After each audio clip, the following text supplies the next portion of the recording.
If there's one question I've gotten a lot lately, it's, hey, where's the real bad buffalo winter? It's out there, but you'd have to travel pretty far to find it. I'll show you in this week's Heather's Weather Wise. How bad is buffalo's winter in any given year? If I asked that question to 10 different people, I bet you I'd get 10 very different answers. It's a very subjective and polarizing question, but science lets us bring at least a little objectivity into it. There's a few key data sets we can look at. That's exactly what scientists from the Midwestern Regional Climate Center and the National Weather Service did with a study a couple of years ago. They pared winter down to 3 major variables: the severity and duration of any cold weather, the amount of snowfall during a season, and the depth and duration of a snowpack. They used those 3 variables to create the Accumulated Winter Season Severity Index. I know, it rolls off the tongue, doesn't it?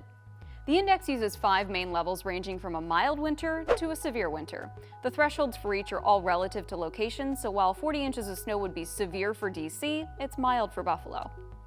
Here's the map showing how severe winter has been for a bunch of cities throughout the U.S. Every red dot represents a relatively mild winter, and there are a lot of them throughout the eastern U.S.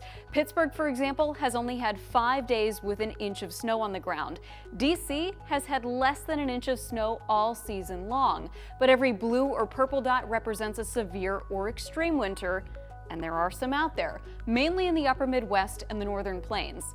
Check these numbers out. Aberdeen, South Dakota has had 2 times their average snowfall as of late January, and Duluth, Minnesota has spent 45 days or more with at least 20 inches of snowfall on the ground. Is the index the perfect tell-all? Of course not. It doesn't factor in wind or mixed precipitation, both of which would have upped Buffalo's severity index a little bit this year. This index also provides a pretty cool opportunity to look back and see what it considers to be Buffalo's most severe winter. The index itself goes back to 1950. Any guesses? Here's a few hints. The winter I'm talking about was Buffalo's snowiest on record with close to 200 inches of snowfall, and that season November and December were both in the top 10 coldest. January of this season was the coldest on record. That's right, it was the winter of 1976 and 1977. Again, all purple dots representing an extreme winter, and we were certainly not alone that season. Here's the index trend for Buffalo since 1950. Overall, it shows a slight decrease in how severe our winters have been, but it also shows a huge variability in how good or bad winters have been, especially recently. If you want to have some fun geeking out with this data like I did, you can search either the Accumulated Winter Season Severity Index or the Midwestern Regional Climate Center. There's a lot of really cool information that they have in there.